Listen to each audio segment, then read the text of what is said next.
dañ daan tukki mais tey lan moo xew tukki bi mu ngi nekk ci contexte bi nga xam ni li fi jaxasoo dafa bari mu ngi commencé ba ci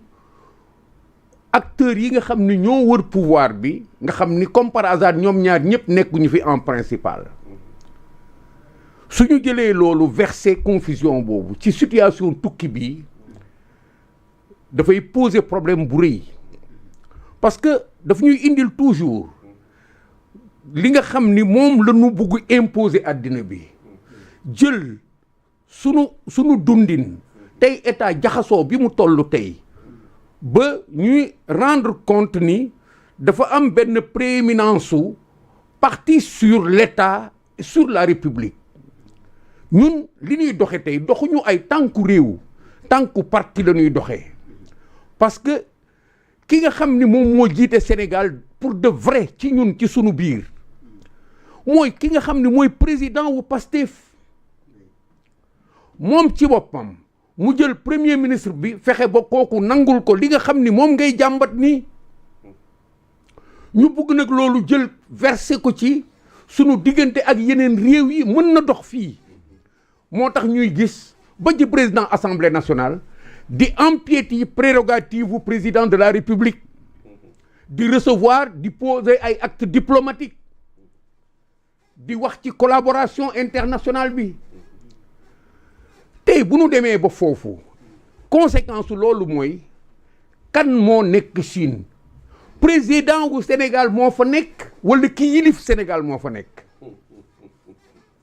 et est-ce que chinois yi dañuy fekk ci boobu perception des choses chinois yi dañuy fekk si ñoom dañu jàkkaarloo ki yilif Sénégal pour Sénégalais yi ñun ñu nangu ak ki nga xam ni norme diplomatique internationale yi mooy régir statut sur le plan international est-ce que Chine dafa war a wàcce ay règles ba recevoir Ousmane Sonko comme nu ñuy recevoir président de la République voilà les problématiques qui se posent ici moment yu mel nii bu ñëwee dafay feeñ dans la réalité maintenant lan moo feeñ est-ce que Chine def na boobu erreur nous ne croyons pas ñun suñu protocole mooy gesticuler ak ni nu bugg nit ñi gisee li nga xam ni moo xew Chine ñooy gesticuler pour jox affaire bi beneen sens wax naa la ni luy niru dëgg ak liy dëgg du benn te ñun ñëpp dañuy tënku ci dëgg parce que moo organisé àddina bi voilà la tâche majeure bu nekk ci visite bii on va nous dire lan moo ci jógee vous avez dit est-ce que duñ ko ŋàññ mais si l'analyse su fekkee ni moom mooy ŋàññ mais ŋàññi nañ ko parce que ça ne marche pas mënuloo jël li nga bugg yow en tant que nit en tant que groupe nit moomuloo Chine jëndoo ko moomoo àddina bi jënduloo leen nga créer sa situation bi nga xam ne sotteegul Sénégal ñun suñu buggee puisque nangu nañ ko Ousmane Sonko ñu koy recevoir ci bitim réew comme ni ñuy recevoir le président de la République vous avez fait des détails sur lesquels moi je reviens pas je refuse parce que tous les présidents du Sénégal qui ont rencontré d'autres présidents dans d'autres États ont été reçus dans les formes en tant que président de la République bii dafa cëkk moo tax ñu ciy wax chef de canton président de canton ak lii dafa cëkk pourquoi parce que on crée la difficulté chez l'autre le partenaire parce que on lui donne un premier ministre pour lui dire prends-le comme un président de la République la conséquence de cela c'est que li nga xam ni yëpp moom lañ fa jëlee ci ay promesses ay accords ñu ni il va relancer vous l'avez dit la diplomatie sénégalaise mais tout a reculé dans ce pays-là moo tax ñu toog ba tey di wut lisibilité ci sunu diplomatie je ne m'attends à rien qui soit profitable au peuple sénégalais et au Sénégal dans ces rencontres malgré tout ce qui a été mis en avant pour nous donner l'impression que ni affaire bi lu rëy la les Chinois sont très structurés à tous les niveaux soo ko commencé ci sommet état bi ba ci chinois bi gën a ndaw li leen jàpp mooy li nga xam ni dañ ko organiser pour que nit ku nekk di dox lépp lu nekk di dox ci place am aujourd'hui on veut nous imposer une situation dans laquelle si nous ne sommes pas francs avec nous-mêmes nous allons essayer de décrypter ce qui se passe là pour dire woy baax na wala baaxul ou de lire à travers tout cela une coopération qui est en train de rebondir alors qu'il n'y a rien tout a reculé au Sénégal à un point tel que ñun lii la ñu am surtout nag quand pour aller en Chine à cette époque-là et consort, c'est le Premier ministre qui va en Chine et on voudrait nous faire voir que c'est l'homme le plus fort du Sénégal qui va en Chine. Ça ne marche pas comme ça.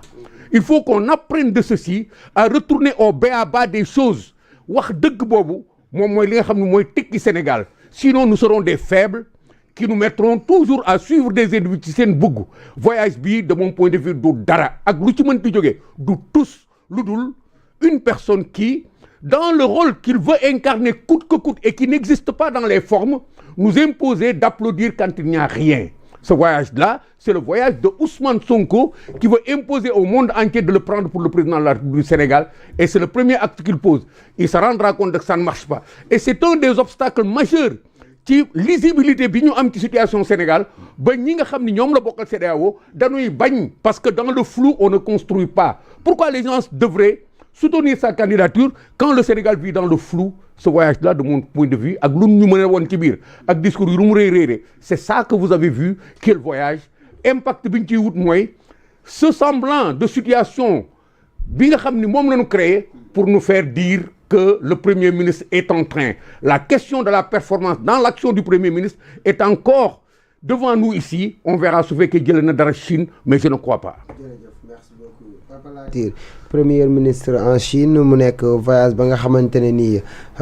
si beneen côté aussi mën nañ si jàngat à ce que est-ce que du loo xamante ne nii le fait que woo na Chinois yi à ce que ñu ñëw fii Sénégal investir fi mais aussi si wàllum jumtuwaay ak yooyu noonu yëpp ñu war see mën a jàppale Sénégal est-ce que mën nañu accès voyage am bi si côté boo xamante ne nii xëy na lii woon ginnaaw ñi nga xamante ni xëy na ay partenaires Sénégal lañu woon bu njëkk lu si mel ne ay France ak yeneen dëkk tubaab.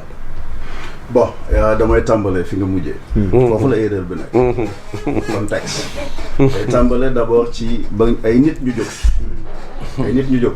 tey man bu ma demoon ambassade pour quelle que soit la raison ambassade ku mu mën a doon di dem seen dëkk.